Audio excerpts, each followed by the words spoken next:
தீர்ப்பை சொல்றதுக்கு முன்னாடி எனக்கு ஒரு சின்ன வேண்டுகோள் மட்டும். அதெல்லாம் உங்க பாதுகாப்புக்கு நாங்க உறுதி. ஆமா. அதோட இன்னொரு முக்கியமான விஷயம், நைட்டு டிஃபனுக்காக இந்த முட்டை தக்காளிலாம் அந்த பக்கம் போகும். அது தயவு செய்து உள்ளே விட்டுறாதீங்க, கொஞ்சம் அந்த பக்கமாக அனுப்பிச்சி விட்ருங்க. முட்டை தக்காளி வராமல் மட்டும் பார்த்துங்க. கன்வீனர் சார் லாஸ்ட்டில் நிற்கிறீங்க, அது மட்டும் பார்த்துங்க போதும். ஓகே சார், இப்போ நம்ம சப்ஜெக்டுக்குள்ளே கொஞ்சம் டிஸ்கஸ் பண்ணிடுவோம். தொழில் முனைவோரோட வளம் பெருகிறதுக்கு பெரிதும் உதவுவது வாடிக்கையாளர்களா ஊழியர்களா அப்படிங்கிறது தான் டாபிக். ஸோ ஓகே, நமக்கு நிறைய வளம் தேவைப்படுது. ஃபஸ்ட்டு நமக்கு வளம் தேவைப்படுறதுக்கு முன்னாடி நமக்கு என்ன ப்ராப்ளம் இருக்குன்னு நம்ம தெரிஞ்சுக்கணுங்க.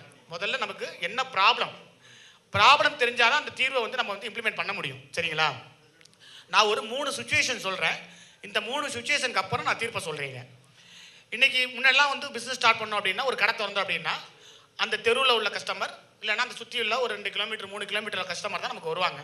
ஆனால் இன்றைக்கி சுச்சுவேஷன் அப்படி இருக்குதா? இன்றைக்கி சுச்சுவேஷன் நம்மளால் உலகம் முழுக்க பொருளை வியாபாரம் பண்ண முடியும். அதுக்கு நிறைய உதாரணம் நம்ம எஸ் மெம்பர் இருக்காங்க.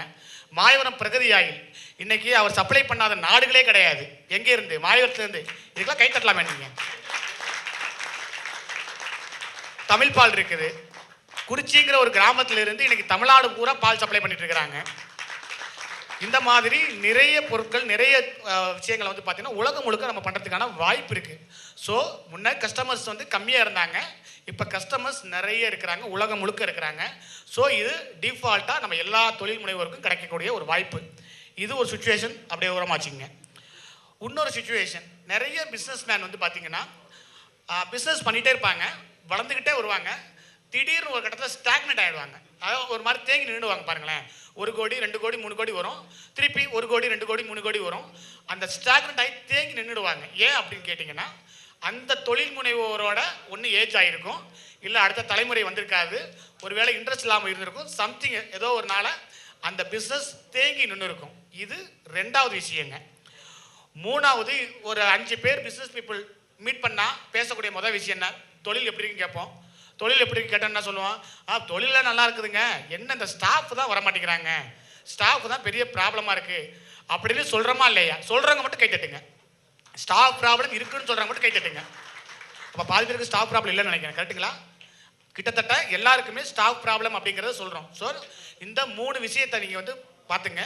உலகம் முழுக்க கஸ்டமர் இருக்கிறாங்க, ஒரு பக்கம் நம்மளோட பிஸ்னஸ் சில தொழில் முனைவோருக்கு தேங்கி நிற்கிது, இன்னொரு பக்கம் ஸ்டாஃப் ப்ராப்ளம் இருக்குது.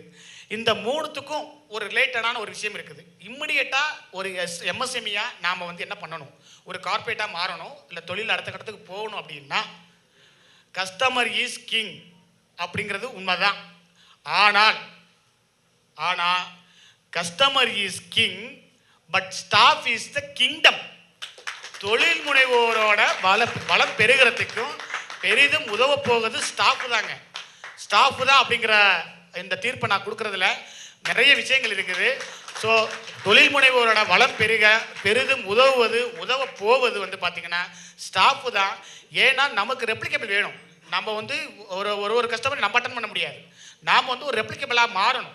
ஒரு ஃப்ரான்ச்சைசி போடுறோம், வெளியூருக்கு கொண்டு போகிறோம் அப்படின்னா நம்ம பிராண்டையோ நம்ம ஸ்டாஃபையும் தான் கொண்டு போகிறோம். நமக்கு பதிலாக நம்ம ஸ்டாஃப் தான் இங்கே பேச போகிறாங்க, நமக்கு பதிலாக அந்த நம்ம ஸ்டாஃப் தான் இங்கே வந்து எடுத்துக்காட்ட போகிறாங்க. எல்லா கஸ்டமர்ட்டும் நம்ம போக முடியாது. எனவே இன்னையிலேருந்து நம்ம நிறுவனத்தில் எழுதி வச்சுங்க, எல்லாருமே எழுதியிருப்போம், கஸ்டமர் இஸ் கிங் அப்படிங்கிறது எல்லா நிறுவனத்திலும் எழுதியிருப்போம். But staff is the kingdom அப்படிங்கிற எழுதிக்கிங்க. இறுதியாக தீர்ப்பையும் சொல்லிடுற மறுபடியும் ஒரு தொழில் முனைவோரோட வளம் பெருகிறதுக்கு பெரிதும் உதவ போவது ஊழியர்களே என்று கூறி தந்த வாய்ப்புக்கு நன்றி கூறி விடைபெறுகிறோம். நன்றி, வணக்கம்.